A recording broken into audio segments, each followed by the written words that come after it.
শ্রী শ্রী মা সারদা দেবীর জীবন ছিল সম্পূর্ণ পবিত্রতা, মমতা এবং অসীম সহানুভূতিতে ভরা।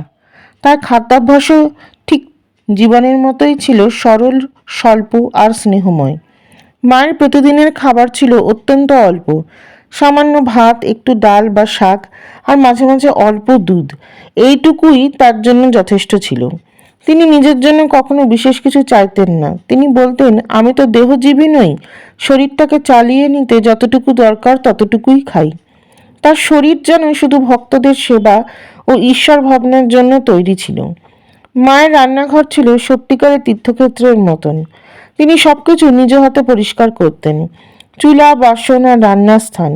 তিনি বলতেন, যেখানে রান্না হয় সেখানে দেবতা থাকেন। তার রান্না করার সময় মন থাকতো সম্পূর্ণ শান্ত, ভক্তি ভরে পূর্ণ। তাই তার হাতের খাবারে শুধু স্বাদই নয়, বরং আশীর্বাদের ছোঁয়াও থাকতো।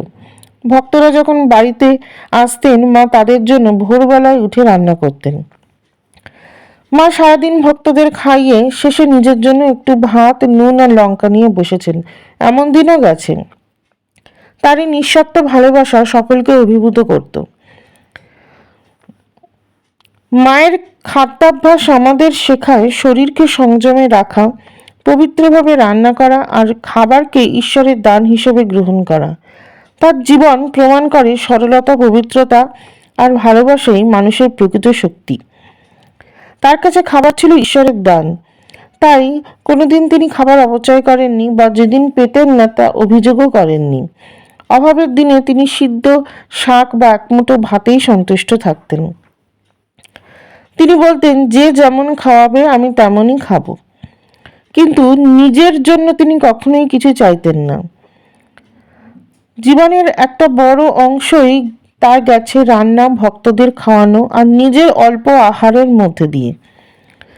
তিনি খুব অল্প খেতেন। তার প্রতিদিনের খাবারে থাকতো ভাতের সামান্য অংশ, একটু ডাল বা শাক, খুব কম পরিমাণে তরকারি, কখনো দুধ বা ছানার জাউ।